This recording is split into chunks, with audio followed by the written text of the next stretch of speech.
derivative of the function. So to draw the function, first we will draw the x and y axis. Okay, so first draw x axis, okay, and then draw y axis. Okay, now what we shall do is let's change the color. Okay, so let's change the green color and let's draw a function. Okay, let's change it to draw a function. This is my function, and I will call this function as y is equal to f of x function. Okay, now if I have to find the derivative of the function at point, let's assume that at a point c. Okay, so I have to find the derivative of the function at point c. Okay, so what will be the coordinate? If x coordinate is c, then what will be my y coordinate? Y coordinate will be equal to yes, y coordinate will be equal to f of c. Okay, so what will be the derivative of the function at a point c? So the derivative of the function at point c will be the slope of the tangent, will be the slope of the tangent at point c. Okay, so derivative is nothing but it is the slope of the tangent. So let's draw a tangent here, and I think that let's choose a blue line because that will be somewhat more dominant. This is the slope of the tangent at point c. So derivative, here I will define derivative as let's change a color. Here I will define derivative of the function. Derivative of the function y is equal to f of x at x is equal to c is what? It is the slope, S-L-O-P-E, slope of the tangent. It is the slope of the tangent. It is the slope of the tangent at point C on the curve. Or so what is the point here? Let's assume that this point is P. So what will be the coordinate of P? So it will be C comma f of c. So that is called as a x comma y ordered pair. Now the slope of the tangent, so here I will say that the slope of the tangent at point P of c comma f of c is nothing but is equal to the derivative of the function at point x is equal to c. Okay, so slope of the tangent is nothing but it is the derivative of the function at point x is equal to c. Now let's assume that this tangent is making an angle theta with x-axis.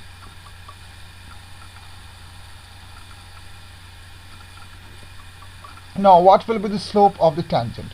So slope of the tangent is equal to tan of theta. Okay, so I think that now the concept of slope must be clear. So let's move forward. So I am deleting this.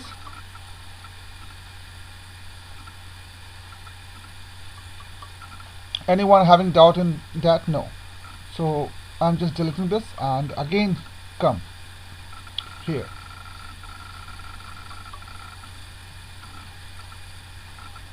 So again what I will do, I will draw the y-axis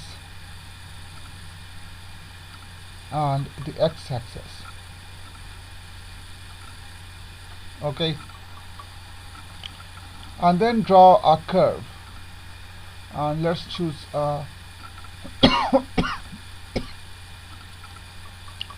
yes, let's draw the curve here. Okay, this is the curve. Y is equal to f of x. Now suppose that I have to find the tangent to the curve at point C. Okay, so let's assume I have the point C where I have to find the slope to the curve. So what will be the coordinate of the point P? The coordinate of point P will be C comma f of C. Okay, now let's assume that I have increased C to some point C plus of h. Okay, I have increased C to C plus of h. So what will be the y coordinate here? So y coordinate here will be equal to f of C plus of h. Okay, so let's assume this point is Q and its x coordinate is C plus of h and y coordinate is f of C plus of h. Okay, now I will join these 2 points together. So let's choose a different color and join the 2 points together like this. Okay,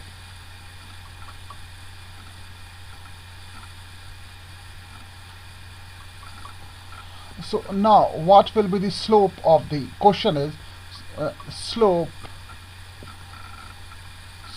of the secant line, slope of the secant line PQ is equal to what? Is equal to what?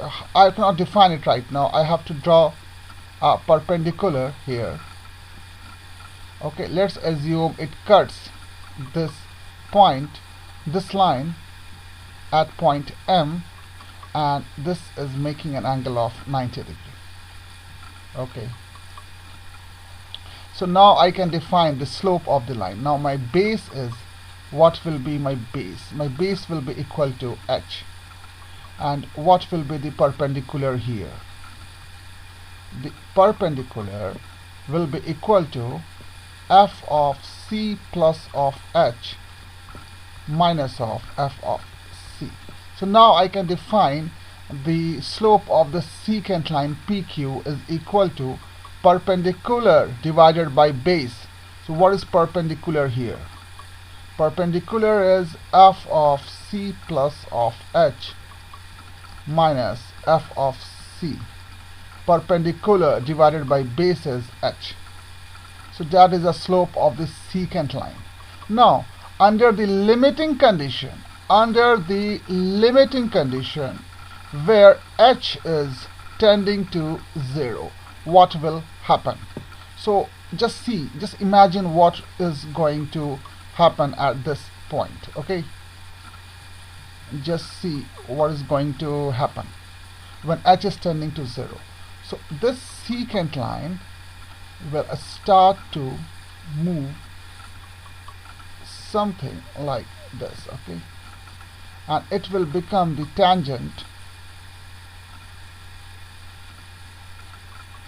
Okay, let me go somewhat.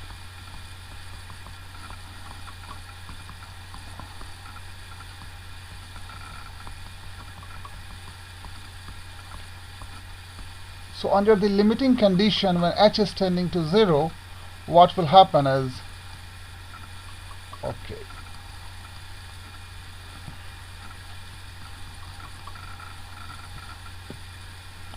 that the secant line will become the slope. The secant line will become the slope of the tangent line. So the secant line will become the tangent line. Okay, so what is happening when h is tending to 0? When h is tending to 0, what will happen is f of c plus of h minus f of c divided by h, where h is tending to 0, will become what? It will become the slope of the tangent line. Yes, it will become is equal to the slope of the tangent line.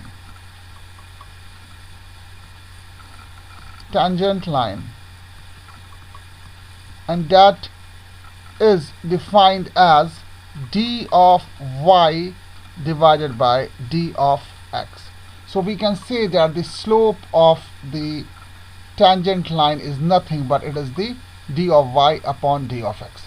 So now I will say that the slope of the tangent line is d of y upon d of x. So from here I will just formally state that limit of f of c plus h minus f of c divided by h under the limiting condition where h is tending to 0 is equal to f prime, that is the derivative of the function x at x is equal to c, and that is also called as d of y divided by d of x at x is equal to c. So that is the concept of the derivative of the function. Okay, now if you have understood the derivative of the function, then I will move to a different point. Okay, come to this point. So using the definition of limit, we will find the derivative of the function. So we have defined that limit of f of c plus of h minus f of c divided by h, where h is tending to 0. Okay, and that is nothing but d of y divided by d of x, where x is equal to c. Okay, now we will make c as x. So how we can define for a general point? This is a derivative at point c. Let me write this: derivative at point c. Now what I will do, I will define the derivative at a general point. So derivative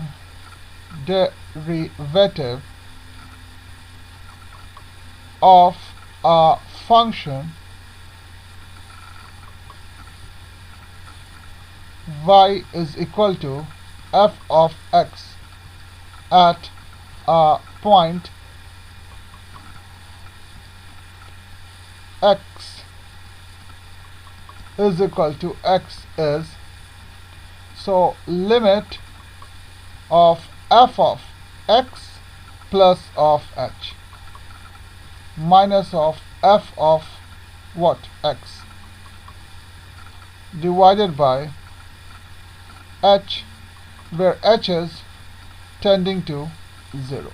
So now we have defined the derivative for a general point x. So if I am given y and x axis, okay, and I have the curve here, then at any general point x, for a function y is equal to f of x, I can define the tangent to this point. So this point will be equal to x comma f of x. Now here x is called as a general point.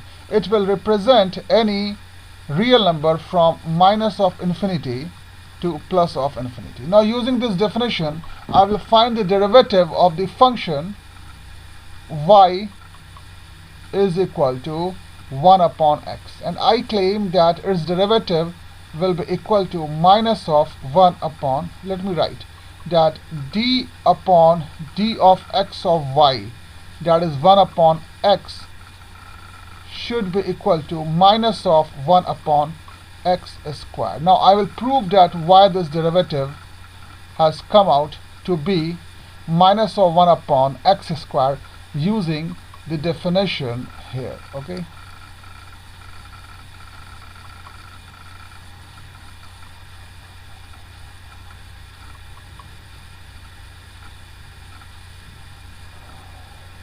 okay, so let's start.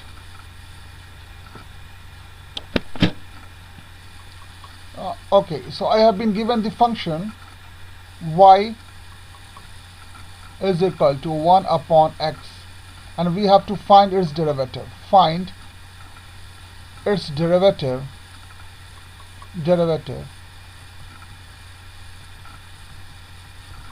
using the definition of the derivative, or by first principle.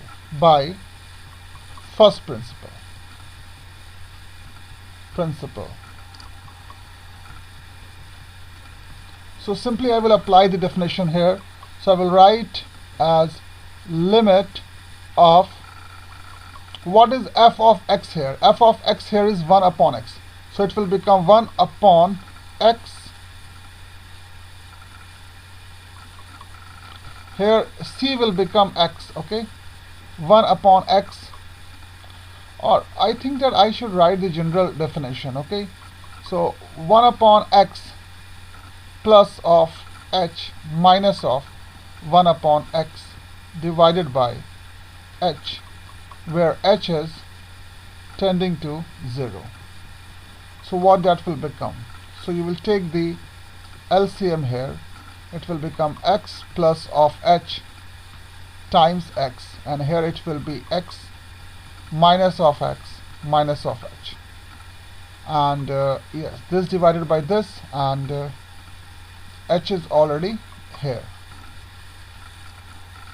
So that will be equal to x, and x will cancel out, and h will cancel out. So it will become minus of 1 upon x plus of h times x under the limit.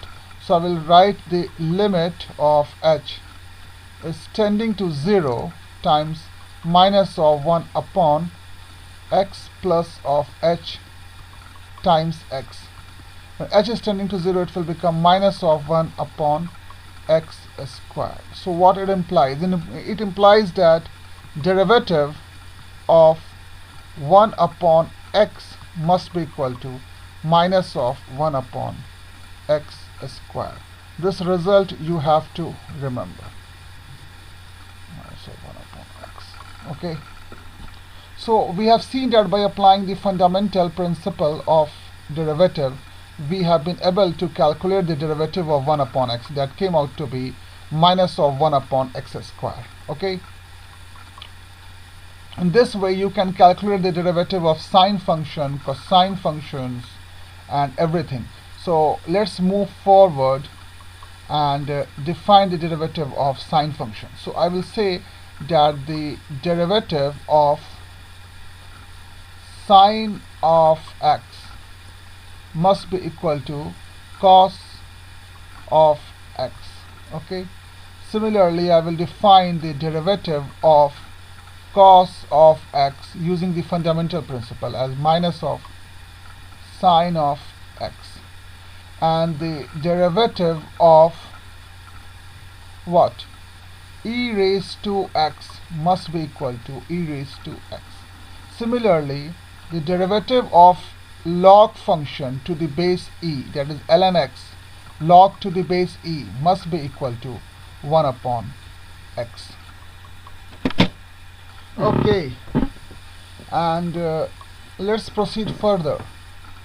We can say that the derivative of x raised to power n should be equal to n times x raised to n minus 1.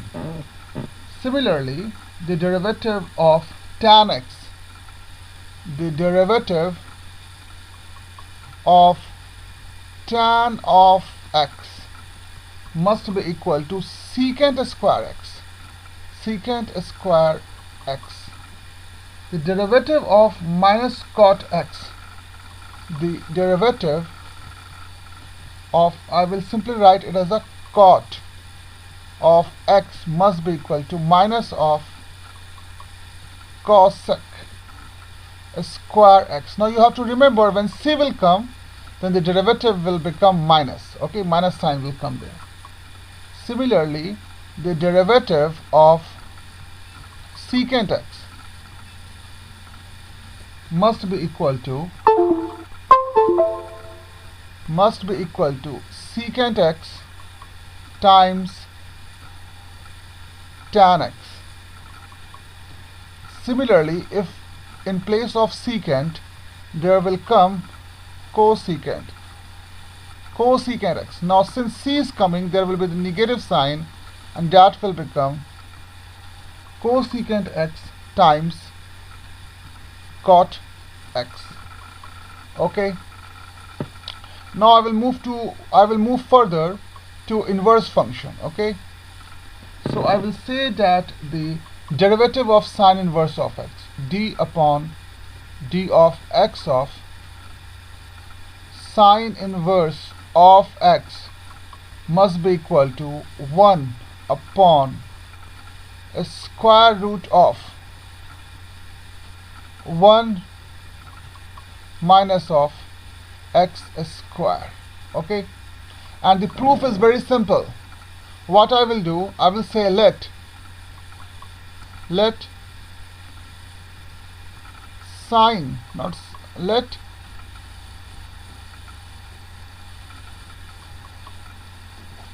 I have written something different.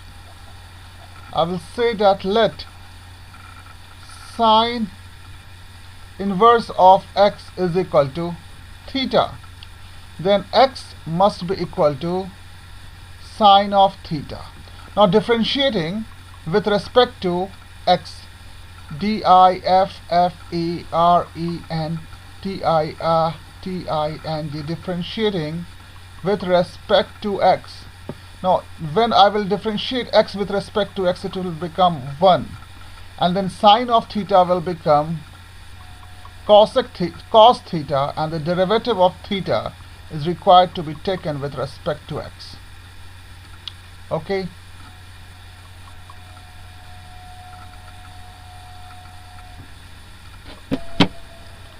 so now I have to find the derivative of sine inverse. So it implies that d of theta divided by d of x must be equal to 1 upon cos of theta. Okay, what is theta here? Here I can say theta is sine inverse of x. So we can say that derivative d upon dx of theta, that is sine inverse of x, must be equal to 1 upon cos of theta. And how I can write cos of theta? That can be written as 1 divided by a square root of 1 minus sine square of theta, because 1 minus sine square of theta is cos square of theta, and square root of cos square theta is cos theta. So that is equal to 1 upon a square root of 1 minus, what is the sine theta here? It is x, so it will become x square. So I have proved this, that the derivative of sine inverse of x is nothing but it is 1 upon a square root of 1 minus x square, hence proved. Okay, you have to follow this similar procedure to prove all the derivative of inverse trigonometric function. So let me give you some more examples of inverse trigonometric function.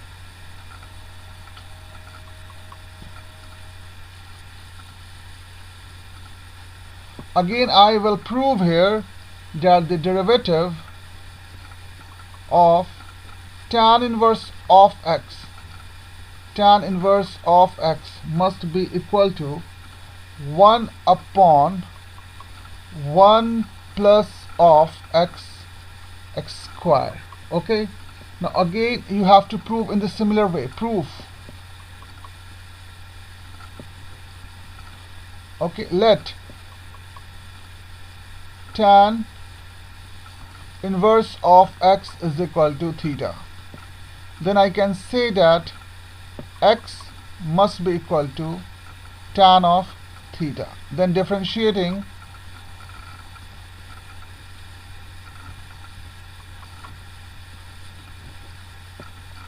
with respect to x. So x will become 1. And what is the derivative of tan theta? We have seen that the derivative of tan theta is secant square theta. Then I have to differentiate theta with respect to x. So that will become d of theta divided by d of x. And this procedure is called as a chain rule. Chain rule. This procedure is called the chain rule. Now we have to find d of theta upon d of x. We have to find d of theta upon d of x, because theta is tan inverse of x. That is equal to d of tan inverse of x divided by d of x, and that is equal to 1 upon secant square x. And what is 1 upon secant square x? That is equal to 1 upon tan square x. 1 upon 1 plus tan square of x, because 1 plus tan square of x is equal to secant square x.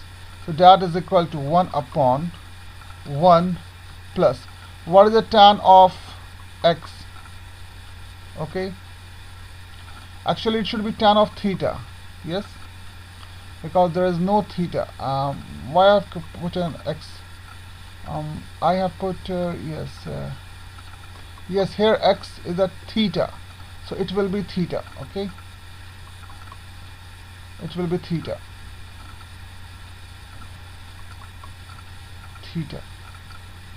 It will be theta. So what is 1 plus tan square theta? Now tan theta is x. That will become 1 plus x square. So hence proved.